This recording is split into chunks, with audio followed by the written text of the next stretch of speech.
¿Qué tal, hermanos? Muy buenos días, tardes, no sé a qué hora vayan a estar viendo este video, pero bueno, muy buenas tardes. Estamos ya en nuestro capítulo 7 de Eclesiastés y vamos a hacer una oración rapidísimo para comenzar. Dios, te damos gracias por este tiempo, gracias por tu palabra, te pedimos que nos hables por medio de ella, en el nombre de Cristo Jesús oramos, amén. Hermanos, ¿qué les parece si comenzamos leyendo todo nuestro capítulo? Lo voy a ir leyendo, espero que me puedan seguir ahí en sus casas. Mejor es, versículo 1 del capítulo 7, mejor es la buena fama que el buen ungüento, y mejor el día de la muerte que el día de nacimiento. Mejor es ir a la casa del luto que a la casa del banquete, porque aquello es el fin de todos los hombres. El que vive lo pondrá en su corazón. Mejor es el pesar que la risa, porque con la tristeza del rostro se enmendará el corazón. El corazón de los sabios está en la casa de luto, mas el corazón de los insensatos en la casa en que hay alegría. Mejor es oír la reprensión del sabio que la canción de los necios, porque la risa del necio es como el estrépito de los espinos bajo de la olla, y también esto es vanidad. Ciertamente la opresión hace entontecer al sabio y las dádivas corrompen al corazón. Mejor es el fin del negocio que su principio, mejor es el sufrido de espíritu que el altivo de espíritu. No te apresures en tu espíritu a enojarte, porque el enojo reposa en el seno de los necios. Nunca digas cuál es la causa de los tiempos pasados fueron mejores que estos, porque nunca de esto preguntarás con sabiduría. Buena es la ciencia con herencia y provechosa para los que ven el sol, porque escudo es la ciencia y escudo es el dinero, mas la sabiduría excede en que da vida a sus poseedores. Mira la obra de Dios, porque ¿quién podrá enderezar lo que él torció? En el día del bien, goza del bien, y en el día de la adversidad, considera, Dios hizo tanto lo uno como lo otro, a fin de que el hombre nada halle después de él. Todo esto he visto en los días de mi vanidad. Justo hay que perece por su justicia, y hay impío que por su maldad alarga sus días. No seas demasiado justo, ni seas sabio con exceso. ¿Por qué habrás de destruirte? No hagas mucho mal, ni seas insensato. ¿Por qué habrás de morir antes de tu tiempo? Bueno es que tomes esto y también de aquello no apartes tu mano, porque aquel que a Dios teme saldrá bien en todo. La sabiduría fortalece al sabio más que 10 poderosos que hay en una ciudad. Ciertamente no hay hombre justo en la tierra que haga el bien y nunca peque. Tampoco apliques a tu corazón todas las cosas que se hablan, para que no oigas a tu siervo cuando dice mal de ti, porque tu corazón sabe que tú también dijiste mal de otros muchas veces. Todas estas cosas probé con sabiduría, diciendo, seré sabio, pero la sabiduría se alejó de mí. Lejos está lo que fue, y lo muy profundo, ¿quién lo hallará? Me volví y fijé mi corazón para saber y examinar e inquirir la sabiduría de la razón, y para conocer la maldad y la insensatez y el desvarío del error. Y he hallado más amarga que la muerte la mujer cuyo corazón es lazos y redes, y sus manos ligaduras. El que agrada a Dios escapará de ella, mas el pecador quedará en ella preso. He aquí que esto he hallado, dice el predicador, pensando las cosas una por una para hallar la razón, por lo que aún busca mi alma y no lo encuentra. Un hombre entre mil he hallado, pero mujer entre todas estas nunca hallé. He aquí solamente esto he hallado, que Dios hizo al hombre recto, pero ellos buscaron muchas perversiones. Muy bien, hermanos, vamos a contestar nuestras tareas, nuestras preguntas de la tarea. ¿Qué notas diferente del capítulo 7? Muchas gracias por su tarea. Yo noto que la hacen mejor. Me estoy imaginando que es más fácil hacerla a estas alturas, que la práctica nos ayuda a tener más pericia o más habilidad, no sé, más facilidad para hacerla. Y entonces, es verdad, encontramos que el predicador ahora está dando consejos, que su actitud hacia temas que él ha tratado en capítulos anteriores es completamente distinta. Entonces hay un cambio en la mente y en el corazón del predicador. Dividir el capítulo en pasajes. Bueno, aquí tenemos una división. La primera parte es del versículo 1 hasta el versículo 8. Y estos son: los días malos tienen su propósito. Así lo subtitulé yo, y de hecho solo vamos a ver este pasaje, esta clase. Después del versículo 9 hasta el versículo 14 tenemos una subdivisión.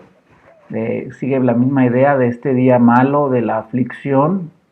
Y entonces en estos versículos el predicador nos está diciendo cómo vivir en el día malo. Después del versículo 15 hasta el versículo 24 se nos dice por qué hay días malos.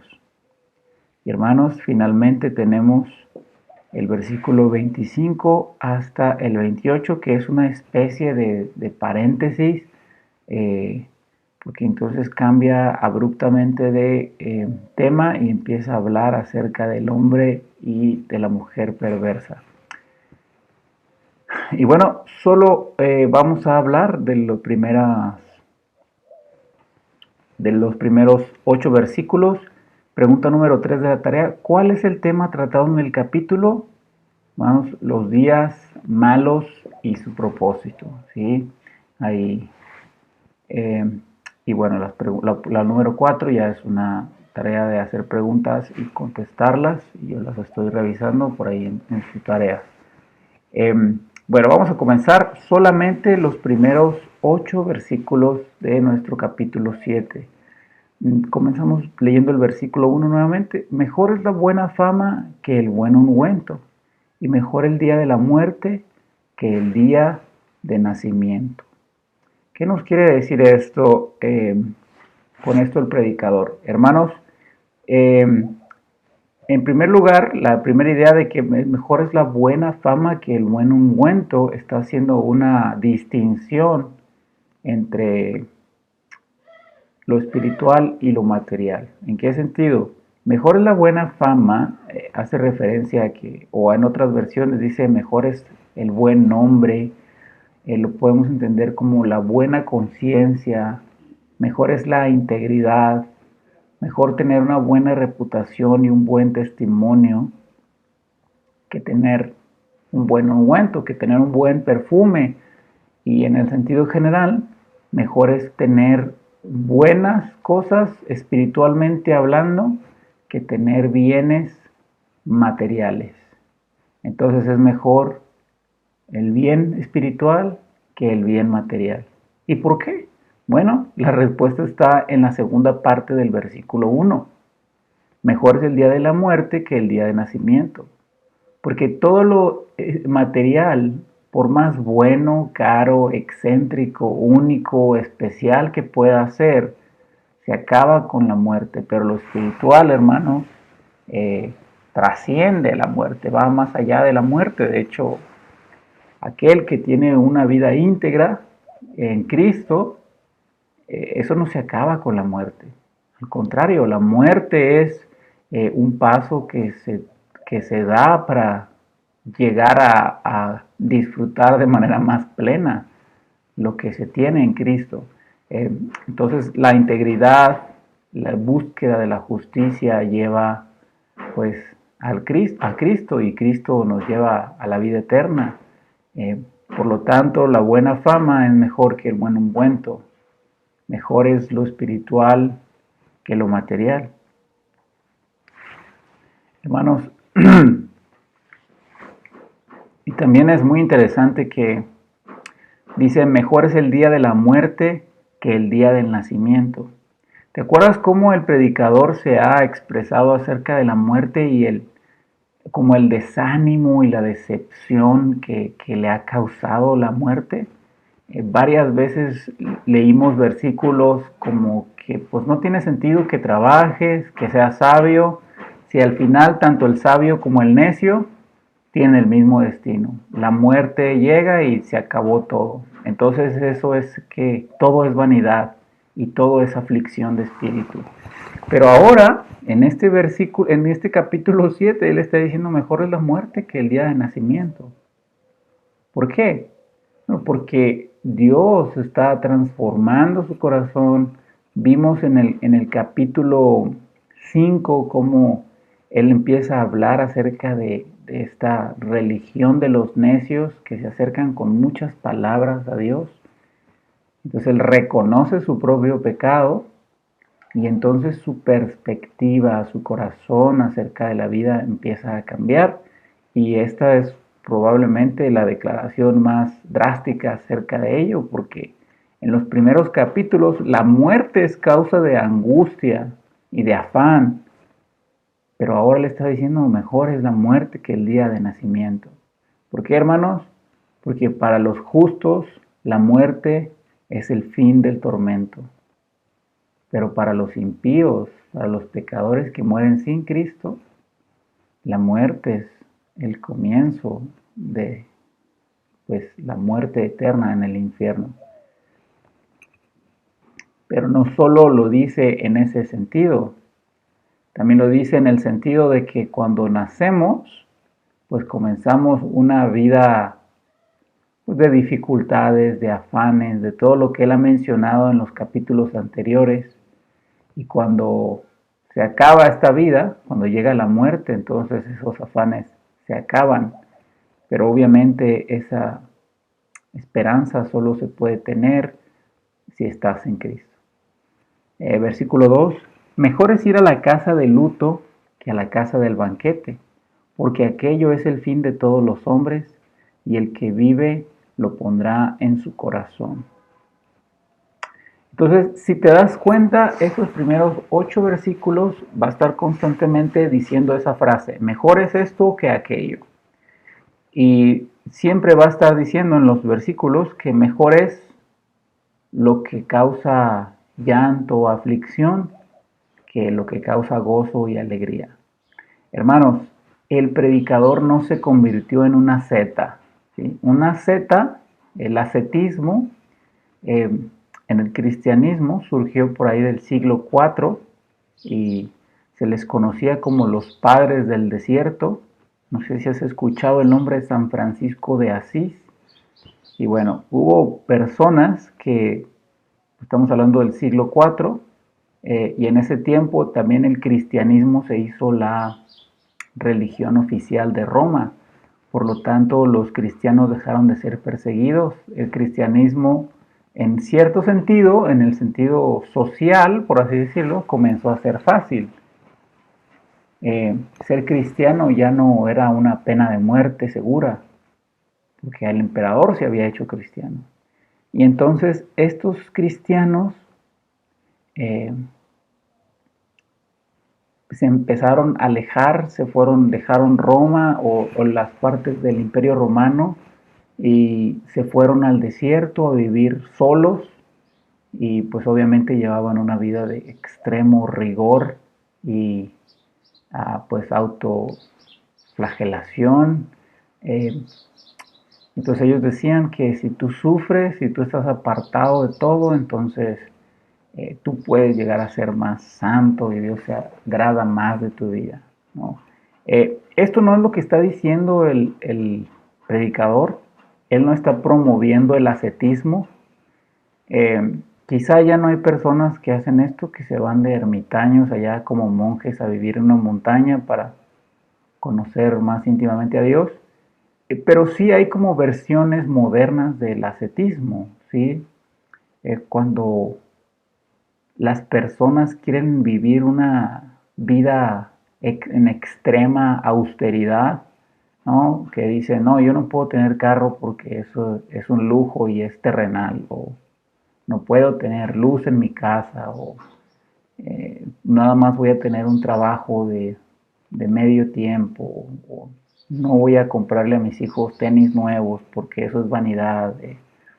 Ese tipo de cosas donde las personas quieren vivir una austeridad que para aparentar más piedad, y se ven en muchos casos, en muchas personas hacen eso en la actualidad.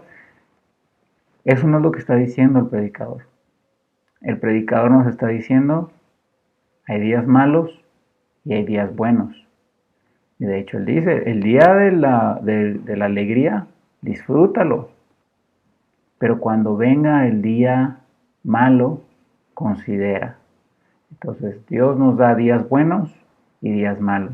Los dos vienen de mano de Dios y los dos tienen un buen propósito. Pero bueno, versículo 2. Mejor es ir a la casa de luto que a la casa del banquete, porque aquello es el fin de todos los hombres y el que vive lo pondrá en su corazón. Bueno, mejor es ir a la casa de luto que a la casa del banquete. Hermanos, en primer lugar, lo podemos ver en este sentido literal, ir a la casa de luto que a la casa del banquete.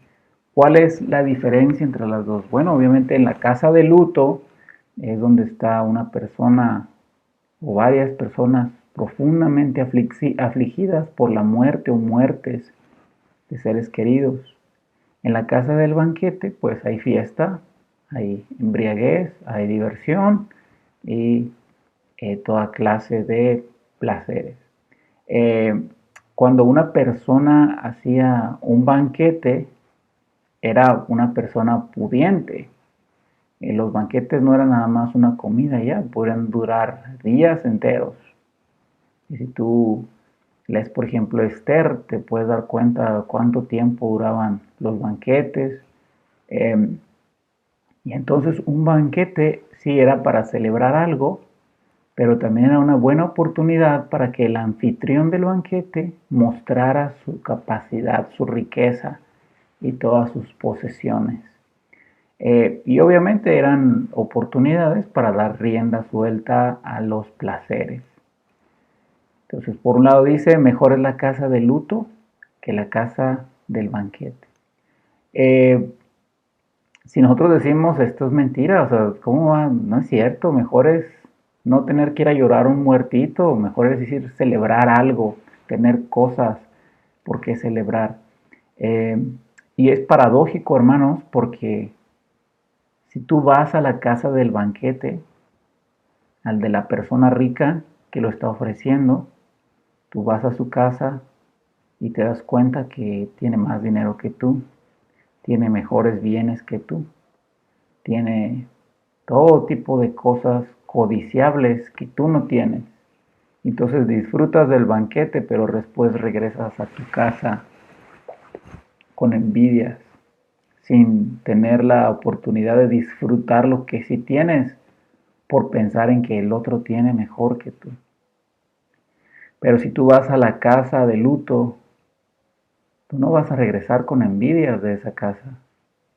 Vas a regresar al contrario, reconociendo y agradeciendo a Dios por lo que tienes. Y entonces el banquete es poco provechoso, pero la casa de luto es grandemente provechosa para apreciar lo que tenemos, para tener un corazón agradecido. Y no solo esto, en el banquete se da rienda suelta a los placeres, pero en la casa de luto es un momento de reflexión, de análisis, de crecimiento personal, de meditar, de reflexionar, y no así en la casa del banquete. Y de hecho este es el tema de este pasaje, que los días malos tienen su provecho también. Incluso los días malos son más provechosos que los días buenos. De hecho, hermanos, nosotros necesitamos días malos para poder crecer. Hace unos días estaba hablando con nuestro hermano Adame y él me explicaba, como vende nueces, que el invierno fue muy corto, no fue muy frío, y por lo tanto los nogales están dando muy poca nuez porque les hizo falta agua, pero les hizo falta invierno también, les hizo falta frío. Hermanos, esto es igual en la vida cristiana. El invierno, el frío de las aflicciones, el frío de las dificultades, el frío de la escasez en nuestras vidas, cualquiera que sea, de la pérdida, nos hace traer fruto también. ¿Te acuerdas tú en la parábola del sembrador que hay una semilla que sale el sol, que son las pruebas? Y entonces Jesús dice, esa semilla creció, echó raíces, pero no eran profundas porque creció en pedregales. Salió el sol y quemó la raíz. Entonces se marchitó esa semilla que germinó. Pero ese mismo sol que quema la planta también es el mismo sol que es necesario para hacerla crecer, para hacerla vivir incluso. Entonces, a nadie nos gustan las dificultades, todos atesoramos, idolatramos la comodidad y que nos salga bien todo, pero hermanos, la realidad es que las pruebas, las dificultades, la aflicción es vital para nuestra vida cristiana. Por lo tanto, le está diciendo, mejor es la casa de luto que la del banquete. El banquete es poco provechoso para tu crecimiento espiritual. Pero en los momentos de mayor crecimiento en nuestras vidas cristianas se encuentra en los momentos difíciles. De hecho, piensa en un momento. ¿Cuándo has tenido los tiempos de oración más intensos? Cuando estás, y otra vez, esta idea de casa no es algo literal, no es un lugar específico, es una actitud de nuestro corazón. ¿Cuándo tenemos tiempos de oración más intensos, más prolongados? ¿Cuándo tenemos tiempo de aprendizaje, de madurez espiritual que se acrecenta? Cuando tenemos este estado de banquete o cuando estamos enlutados, cuando pasamos por aflicciones. Hermanos, definitivamente los tiempos de banquete son buenos, pero poco provechosos para el crecimiento. Son los tiempos de luto los que nos hacen crecer, los que nos afianzan en el Señor, los que nos hacen madurar, los que nos hacen reconocer nuestras fallas y los que nos hacen también irnos pareciendo más a Jesús. Dice el versículo 2, mejor es ir a la casa de luto que a la casa del banquete, porque aquello es el fin de todos los hombres, y el que vive lo pondrá en su corazón. Entonces, hermanos, naturalmente la casa de luto te lleva a reflexionar. La pérdida te lleva a reflexionar también. Por eso vamos a encontrar que dice también que mejor es el fin del negocio que el principio del negocio. En este sentido, que aprendes más cuando pierdes, cuando fracasas, que cuando las cosas salen bien. Porque entonces aquello te cega de poder ver lo que hiciste mal, en dónde te equivocaste. Pero bueno, el versículo 2 nos dice eso, porque aquello es el fin de todos los hombres, y el que vive lo pondrá en su corazón. Y entonces él dice que es mejor, ¿verdad?, entrar en la casa del duelo, porque este es el fin de todos los hombres. Y hermanos, Jesús dijo en las bienaventuranzas que bienaventurados los que lloran, porque ellos serán consolados. Y por eso el predicador está diciendo que este es el fin de todos los hombres. Este es el propósito del hombre. Ser bienaventurado. Bienaventurados los que lloran, porque ellos serán consolados. Bienaventurados los afligidos, porque, hermanos, en la aflicción es cuando las gracias de Dios, la bondad, el amor, la fidelidad, el cuidado y la protección de Dios brilla más, y donde el consuelo de Dios nos abraza y nos cobija. Por lo tanto, hermanos, es buena la aflicción, nos hace crecer, nos hace entregarnos en dependencia y en oración a Dios, nos hace conocer y disfrutar más a Dios. Y por lo tanto lo que dice Jesús es cierto y debemos abrazarlo en nuestro corazón.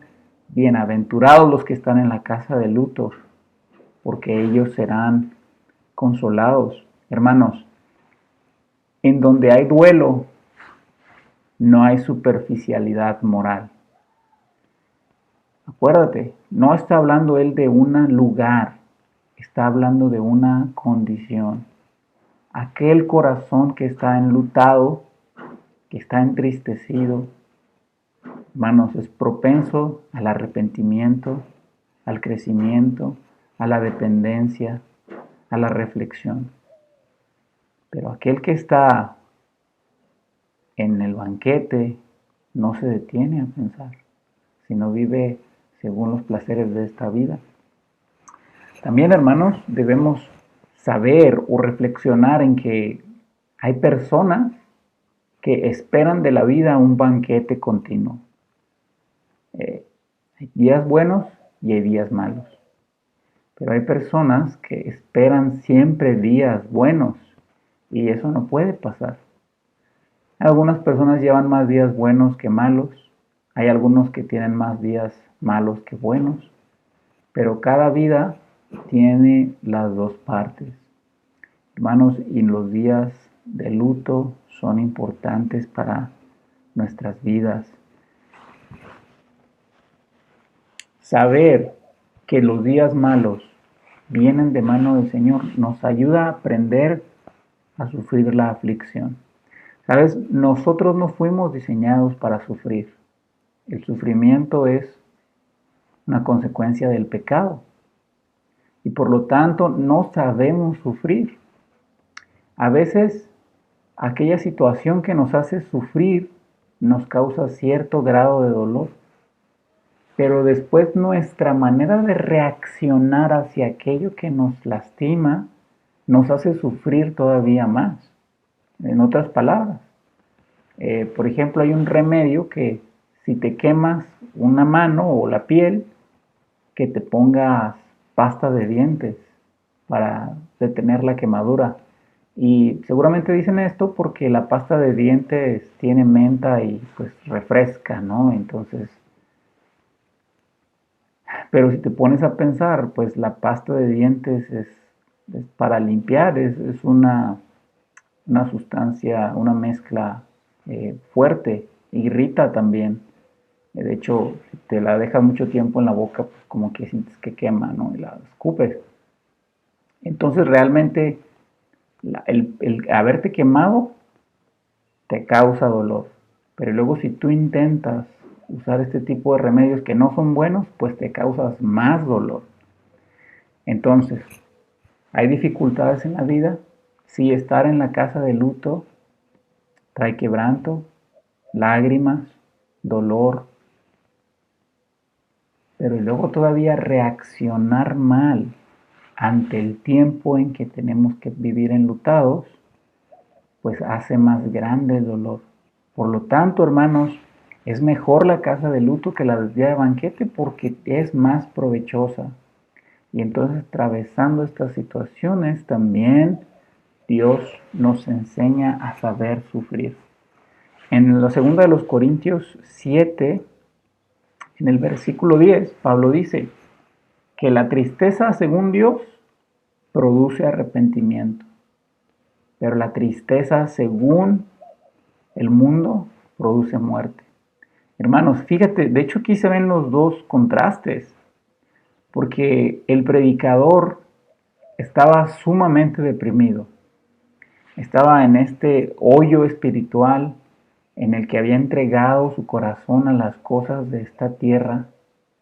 Y entonces, ¿cuál fue el resultado? Decía, no, nada tiene sentido. Todo es vanidad, todo es aflicción de espíritu. Y entonces, solito se provocó tal miseria. Pero entonces Dios usa esta miseria, Dios usa este dolor para traerlo a arrepentimiento, para mostrarle que más que sabio estaba siendo necio, que se estaba apoyando en su propia prudencia y no en el temor a Dios. Y entonces Dios le concede arrepentirse y ahora lo ves completamente diferente. Hermanos, la tristeza que Dios nos permite tiene provecho. Las situaciones difíciles tienen provecho, son para la salud de nuestra alma. ¿Sabes? Hay una enfermedad donde la sensación de dolor no hay en las personas, ¿no? Su sensibilidad no existe. Y entonces, quizá de niños podemos decir, ¿verdad? Pues qué bueno no sentir dolor, si te pegan, que no te duela. Pero realmente el dolor es un mecanismo de defensa importante, porque sabes que algo no está bien con tu cuerpo, sabes que algo te está lastimando. Sentir dolor es una buena advertencia del peligro, pero aquel que no siente dolor, pues no sabe que está siendo lastimado o que incluso se está muriendo. Entonces a nadie nos gusta ese dolor, pero tiene su utilidad, es vital para nuestras vidas. Así pues, la casa de luto es importante en nuestra travesía por el desierto, para llegar hasta la tierra prometida. Mejor es el pesar que la risa, porque con la tristeza del rostro se enmendará el corazón. Hermanos, ¿cómo Dios sana nuestros corazones? Lo he dicho anteriormente en las predicaciones. Las aflicciones son el bisturí que Dios utiliza para operar. Necesitamos pasarlas. Y por lo tanto el predicador está diciendo, los malos ratos también vienen de Dios y son para nuestro bien.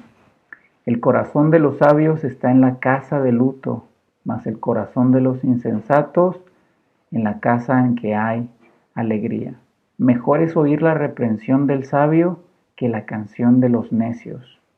¿Te fijas cómo la actitud del necio es solamente divertirse, no pensar, no reflexionar, no planear, solo diversión, solo disfrutar, solo placeres? Y el sabio, sin embargo, es sobrio, es reflexivo, es sensato, y es a lo que nos llama el predicador. Entonces, evidentemente el predicador fue esto en los pasajes pasados, en los capítulos anteriores. Se amasó para sí gentes, animales, bienes, fiestas, placeres, deleites, pero su corazón no fue arreglado hasta que Dios usó la aflicción para concederle arrepentirse. Mejor es oír la reprensión del sabio que la canción de los necios. ¿Sabes? En Proverbios se dice que aquel que esté alegre, que le canten. Pero el que está triste, pues entonces que se detenga a considerar. Hermanos, la canción de los necios es querer tapar el sol con un dedo. ¿Sabes? A veces he escuchado de personas que están enfermas y a una enfermedad delicada, ¿sí? Que ya no se cura, que es crónico o degenerativa, y entonces no lo quieren asumir, no quieren decir, no, si estoy enfermo, tengo que cambiar mi estilo de vida, tengo que cuidarme, tengo que dejar estas cosas, tengo que empezar a hacer estas otras. ¿Sabes qué dicen más bien? No, yo no estoy enfermo, no me siento mal, estoy bien. Yo creo que los análisis salieron mal, el doctor no sabe lo que está haciendo. Y entonces se ignoran la realidad. Esa es la canción de los necios. Sí, te promete algo que te da cierta paz, que te permite disfrutar de las cosas sin tener la preocupación o el cuidado en tu cabeza, pero es mentira. Por lo tanto, le está diciendo, mejor es la reprensión del sabio. ¿Va a ser doloroso que te reprendan? Sí. ¿Va a ser humillante? ¿Va a ser difícil? Sí, pero es útil. Dice el versículo 6, porque la risa del necio es como el estrépito de los espinos debajo de la olla, y también esto es vanidad. Entonces, ¿cómo suenan las espinas? Cuando está una lumbre, pues truenan, suenan fuerte, hacen ruido. Entonces, sí, la canción del necio puede ser muy alegre, muy fuerte, muy popular, grandemente aceptada, pero ¿qué está diciendo el predicador? Que al final de cuentas es vanidad, no sirve de nada. Y regresando al ejemplo de las nueces, ¿no? Porque ellos usan mucho esto de una nuez vana, que el fruto no sirve. Entonces así también es el destino de los necios. Pueden aparentar o buscar el banquete cuando es tiempo de luto, pero es vano, porque no produce frutos. Versículo 7. Ciertamente la opresión hace entontecer al sabio, y las dádivas corrompen el corazón. Mejor es el fin del negocio que su principio, mejor es el sufrido de espíritu que el altivo de espíritu. Hermanos, los fracasos también son un regalo de Dios, en lo que sea que quebrante tu corazón, es bueno para ti. ¿Por qué? La última versículo. Es mejor el sufrido de espíritu que el altivo de espíritu. Hermanos, Dios manda dificultades para acordarnos, para que nos acordemos quiénes somos nosotros y cuánto necesitamos de Él. Entonces, ¿hay utilidad en los días malos? Sí. ¿Hay utilidad en la aflicción? Sí. Si estás pasando por una dificultad, hermano, Dios está ahí contigo, te está enseñando algo. Haz tu corazón dócil a lo que Él te permite pasar y deja lo que te enseñe. Hermanos, recuerda, los bienes sin Cristo son vanidad y la aflicción sin Cristo también es vanidad. Así que tanto el banquete como el día de aflicción, hermano, busca permanecer en Cristo para que sea provechoso para tu alma. Nos vemos la próxima semana.